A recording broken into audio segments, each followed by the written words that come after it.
All right, so you're going to be now reading the James Pond files with me, and let's begin. So we start with this article, newspaper article here, and the title of the article, the headline is Farms Are Guilty of Pollution Big Time. Farms are the biggest polluters of rivers and streams in our country, according to the Environmental Protection Agency.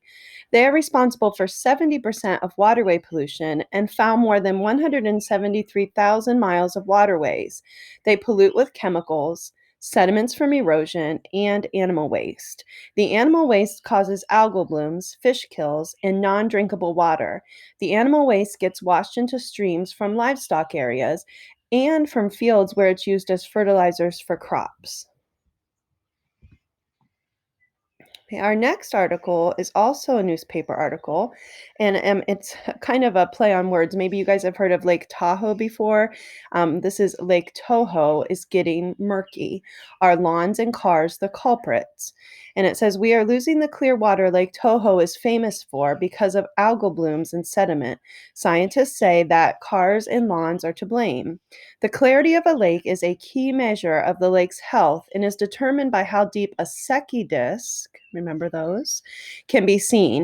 In 1968, the disk could be seen in Lake Tahoe at 100 feet deep, but now it cannot be seen at 70 feet. The algal blooms are caused by too many phosphates and nitrates in a body of water. At Lake Tahoe, the phosphates come from lawns, at golf courses, and homes. Excuse me. No, I might not be done. There we go. The nitrates come from air pollution, most of which is caused by cars in cities far away. Sediment comes from erosion, mostly from new building and construction developments. With extra nutrients in the water, algae multiply very quickly, making the water look greener. As the algae die and rot, bacteria that eat them use up a lot of the oxygen in the water. Without much oxygen, many kinds of water life, including many fish, cannot survive. Okay, next up, another newspaper article, Petaluma dairyman in deep doo-doo. A Petaluma dairyman was fined $7,500 for polluting a nearby creek. Despite repeated warnings, he had done nothing to stop the manure from his 350 cows from polluting at a nearby creek. Every time it rained, cow manure washed into the creek. 6 other dairy ranches in the area have been fined for similar problems in recent years.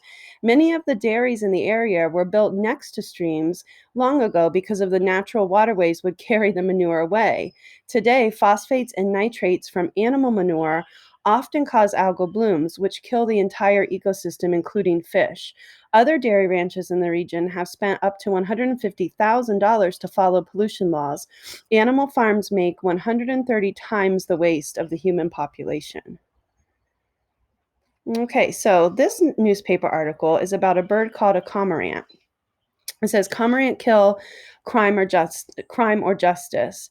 Nearly 1,000 double-crested cormorants have been found shot dead on an island on one of the Great Lakes. This is the latest in a continuing controversy. Back in the 1950s, these birds were nearly extinct because of widespread usage of the pesticide DDT, shooting and hunting, and pollution. Today, the cormorant population has recovered and is strong.